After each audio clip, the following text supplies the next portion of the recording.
Hello and welcome back. In this video we are going to explore the problem with the word jizya. Let's go.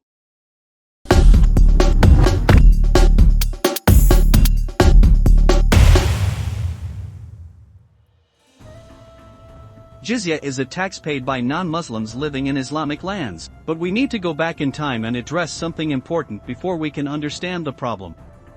In previous videos we discussed the heresy of the Ishmaelites, by John of Damascus. We won't go through those points again, but note that John of Damascus did not mention any tax imposed on non-believers. In fact, he talks about Islam as an emerging heresy that was not really worth his time, despite of being well inside the Umayyad Caliphate. That's because Islam was just starting to be created. However, when we reach the works of Al-Tabari, jizya is mentioned in countless occasions, as though it had been there from way before the time of John of Damascus.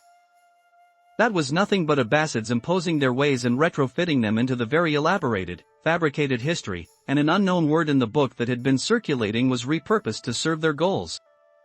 Now we can look at some verses, and we'll start in an unlikely place. These are the verses that mention Sharia, which we have previously discussed too, and you should watch that one for the full context. In short, Sharia meant simply the religion that arose from the Jews disagreeing after knowledge came to them, about prophethood, scripture and judgment. That meant Christianity, the ordained way. Note that Sharia only appears once, and it was yet another word misappropriated just like jizya, as we will see now. Jizya only appears once in the Quran, in Surah 9 verse 29. Let's look at what verses 29 to 34 say.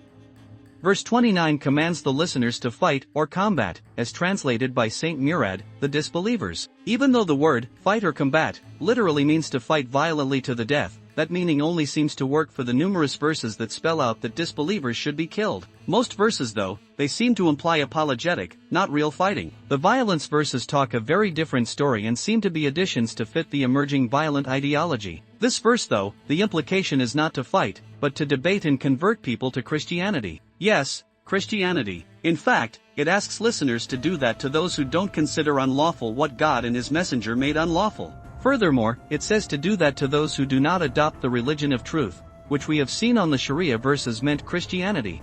The messenger, therefore, who makes things unlawful alongside God, is another reference to Jesus. Let's skip the jizya section for a moment as we establish the context. We've discussed the Ezra verse before, and we explained that the writer addresses the congregation of Jews and Christians who have accepted the Messiah, but they listen to their rabbis and monks too closely, as lords. But they were meant to take Allah and the Messiah as lords, and to worship one deity. That's 2 out of 3 of the Trinity. The next verse demonized those who cover the truth about the Messiah again, and again he says that they follow the religion of truth, which is Christianity. Remember Surah 3 verse 55 we discussed in the previous video? That's where we showed that the writer wrote that the followers of Jesus will be superior to the unbelievers until the day of judgment. It seemed relevant to shoehorn that in again for context. The last verse regarding the jizya problem is number 34. The writer asks his preachers to tell off any monks or rabbis, those who accepted the Messiah of course, if they were found to be hoarding gold and silver. That suggests that these preachers traveled the lands like the apostles did, in a precarious manner. Therefore, when we consider the verse about jizya,